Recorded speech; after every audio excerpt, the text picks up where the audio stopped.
Hello student, तो आज हम करेंगे क्लास 7 का प्रश्नावली 4.1 से क्वेश्चन नंबर 2। और इसमें हमें दिया है जांच कीजिए कि कोष्ठकों में दिए हुए मान दिए गए संगत समीकरण के हल हैं या नहीं। तो देखो, हमें यहाँ एक समीकरण दे रखा है और समीकरण के बराबर में हमें इधर ये n बराबर क्या 1, यानी ये चर का मान है। n क्या है? चर, और चर बराबर क्या है? 1। अब इस 1 को अगर हम n की जगह रखते हैं तो n के रखने पर जो समीकरण का सॉल्व होगा, यानी जो हल होगा, वो ये जो 1 है इस समीकरण को संतुष्ट कर रहा है कि नहीं कर रहा। अगर संतुष्ट कर रहा है तो इस समीकरण का हल है, अगर संतुष्ट नहीं कर रहा तो इस समीकरण का वो हल नहीं है। ठीक है, तो हम जब करेंगे तो और अच्छे से समझेंगे। तो हमारा क्या है? n बराबर 1 है, यानी जो चर है, और चर क्या है? n है ना। n बराबर 1, तो 1 क्या रखेंगे? n की जगह पर। अब रख लिया, और बराबर प्लस का 5, और ये बराबर में 19। ठीक है, रख लिया। अब 5 और 1 6, और बराबर में 19। क्या ये बराबर है दोनों? ठीक है, बायां पक्ष और दायां पक्ष बराबर है? नहीं है। ठीक है, तो हम क्या कहेंगे कि बायां पक्ष बराबर नहीं है किसके? दायां पक्ष के। दायां पक्ष के तो बराबर नहीं है। जब बराबर नहीं है तो क्या, जो n+1 है तो इस समीकरण को क्या कर रहा है? संतुष्ट नहीं कर रहा, और संतुष्ट नहीं कर रहा तो वो हमारा हल नहीं है। तो हम क्या लिखेंगे? हम लिखेंगे कि n+1, ठीक है, समीकरण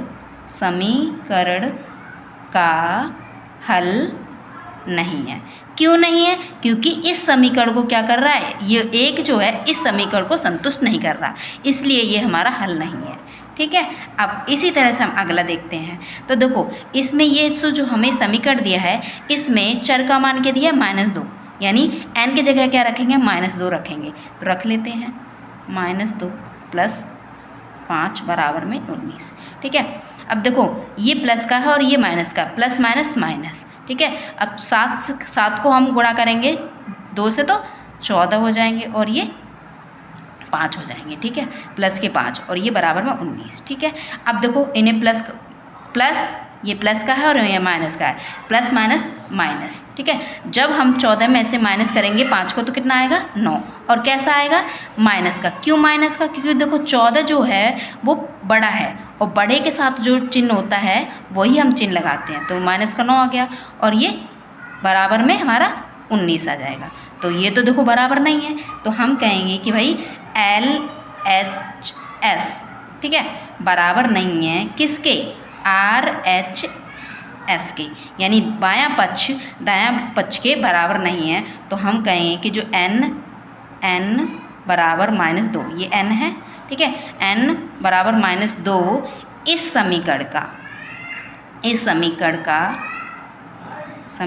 का हल नहीं है। क्यों नहीं है? क्योंकि इसने संतुष्ट नहीं किया, है ना। बराबर करते या इधर भी हमारा बायां पक्ष और दायां पक्ष बराबर आता तो ये इस समीकरण को संतुष्ट कर देता। अब जब अलग अलग आए हैं तो वो संतुष्ट नहीं कर रहा, तो इसलिए हम कहेंगे कि जो -n बराबर -2 है तो इस समीकरण का हल नहीं है। ठीक है, रीज़न भी हमने बता दिया कि क्यों है, तो इसलिए है वो। ठीक है, अब अगला देखो, इसी तरह से हम अगला भी करेंगे। n, ठीक है, 7, और n बराबर हमने क्या दिया है? प्लस का 2 दिया है। n बराबर हमें प्लस का 2, तो प्लस का 2 रख लेंगे, बराबर 5, प्लस का 5 बराबर 19। ठीक है, अब देखो करेंगे गुणा तो 7 दूनी 14 आ जाएगा, प्लस 5 आ जाएगा, बराबर 19। ठीक है, अब देखो 14 और 5 कितना होता है? तो ये हमारा होता है 19। ठीक है, 14 5 को करेंगे जोड़ेंगे तो 19 हो जाएगा, बराबर में 19। अब यहाँ पर देखो, यहाँ पर दोनों में क्या है? बराबर है। ठीक है, बायां पक्ष और दायां पक्ष क्या है? बराबर। तो हम कहेंगे कि दोनों बराबर हैं, तो n बराबर, ठीक है, यानी n बराबर 2 प्लस का 2 इस समीकरण का क्या हो जाएगा? इस समीकरण का हल है। क्यों? क्योंकि इसने संतुष्ट कर दिया।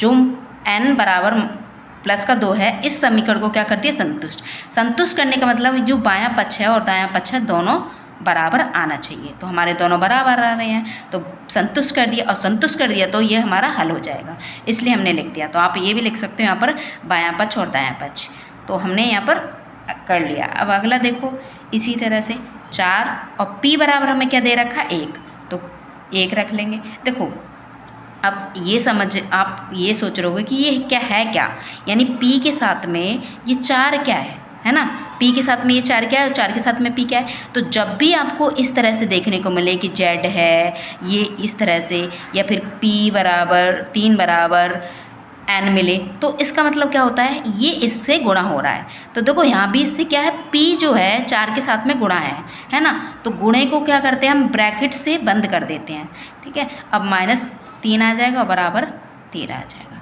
ठीक है। 4 को 1 से गुणा करेंगे तो 4 आ जाएगा और -3 आ जाएगा और बराबर ये 13 आ जाएगा, ठीक है। अब देखो 4 में से 3 जाएंगे 1 बचेगा, है ना, और ये 13 का 13 आ जाएगा। अब देखो हमारा बायां पक्ष और दायां पक्ष के बराबर नहीं है, देखेंगे तो left hand side right hand side के बराबर नहीं है, ठीक है, बराबर नहीं है। तो p बराबर 1, p बराबर 1 इस समीकरण ठीक है, इस समीकरण का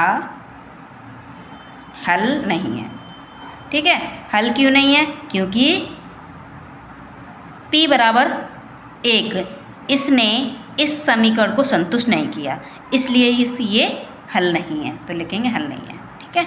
अब देखो हम ई करते हैं, ई में देखो इसी तरह से p बराबर हमें क्या दे रखा है, देखो p चर का मान दे रखा है -4, तो वो रख लेते हैं, ये हमने रख लिया, ठीक है।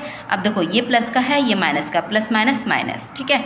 4 को 4 से करेंगे तो कितना हो जाएगा 16, 4 चौक 16 और माइनस का 3 और बराबर ये आ जाएगा माइनस और 3 आ गया। अब देखो माइनस माइनस तो जब भी हमारे एक जैसे चिन्ह होते हैं तो वो क्या हो जाते हैं, जुड़ जाते हैं, ठीक है। माइनस माइनस क्या हो जाता है, प्लस हो जाता है, ठीक है। तो देखो माइनस माइनस प्लस हो जाएगा, तो ये 16 और 3 कितना हो जाएगा -19 हो जाएगा, ठीक है। दोनों हमने माइनस के लिए, इसलिए हमने माइनस का चिन्ह लगाया, बराबर 13 है, ठीक है।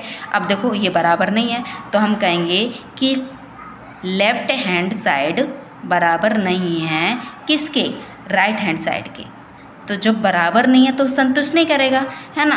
तो हम कहेंगे कि जो p बराबर -4 है वो इस समीकरण का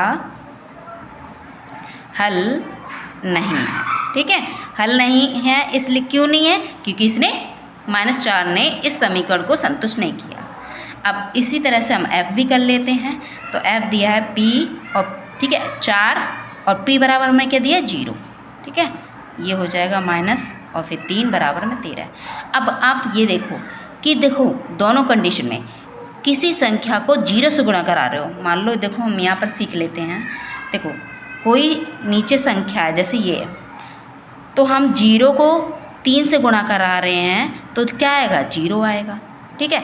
अगर 0 को 3 से गुणा करा रहे हैं तो क्या आएगा 0, और फिर अगर 0 को ठीक है 0 है और ये 3 है और 3 को गुणा करा रहे हैं 0 से, तब भी क्या आएगा 0 आएगा। यानी दोनों कंडीशन में आएगा, संख्या को 0 से गुणा कराएंगे तब भी 0 आएगा और 0 को संख्या से गुणा कराएंगे तब भी हमारा 0 आएगा, दोनों कंडीशन में हमारा 0 आएगा, ठीक है। तो हम 4 को करेंगे 0 से गुणा तो क्या बन जाएगा 0 बन जाएगा, 0 हो जाएगा और माइनस का 3 बराबर 13, ठीक है। अब देखो 0 में से माइनस के 3 जाएंगे तो ये माइनस के 3 आ रहेंगे और ये 13 रहेंगे, तो ये तो बराबर नहीं है, तो हम लिखेंगे लेफ्ट हैंड साइड बराबर नहीं है किसके, राइट हैंड साइड के, ठीक है। अब जब बराबर नहीं है तो हम कहेंगे कि p बराबर जो हमारा p बराबर ठीक है ये बराबर है, तो p बराबर 0 था वो इस समीकरण का हल नहीं है, ठीक है, का हल नहीं है, ठीक है। ये हो गए हमारे क्वेश्चन, तो समझ लो यही हमारा देखो, अगर इसलिए अगर हमारा संतुष्ट करेगा तो वो संतुष्ट करेगा तो वो बायां पक्ष और दायां पक्ष क्या होंगे बराबर होंगे, और संतुष्ट नहीं करेगा तो बायां पक्ष और दायां पक्ष हमारे बराबर नहीं होंगे, तो हम कहेंगे कि वो संतुष्ट नहीं है, ठीक है। अगर बायां पक्ष और दायां पक्ष बराबर नहीं है तो संतुष्ट नहीं है, और बायां पक्ष और दायां पक्ष बराबर है तो वो संतुष्ट है।